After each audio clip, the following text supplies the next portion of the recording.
Барањето притвор од страна на СЈО за раководството на ВМРО-ДПМН е само за да се изврши притисок врз судиите да не ја поништат одлуката на првостепениот суд за мерките од земање на пасош и јавување во судот еднаш неделно, кои на СДС, СЈО, им се исклучително важни за терање негативна кампања против ВМРО-ДПМН.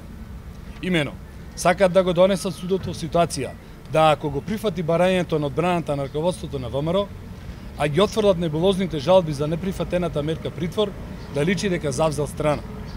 Судот не треба и не смее да подлегнува на вакви трикови и политички игри. СЈО е политичка институција и алатка во рацете на една партија и така треба да се третира. Раководството на ВМРО-ДПМН нема причина да бегаат, бидејќи немаат сторено никакво кривично дело. Обвинувањата против раководството на ВМРО се без никакви докази, празни и чист политички прогон, со цел власта да може порелаксирано да ги исполни дадените ветувања да смена името на државата, името на јазикот, името на нацијата, договор со источниот сосед каде ќе се прифати дека македонската е бугарска историја и ќе се прифати промени во учебниците по историја, како и врските од тиранската платформа.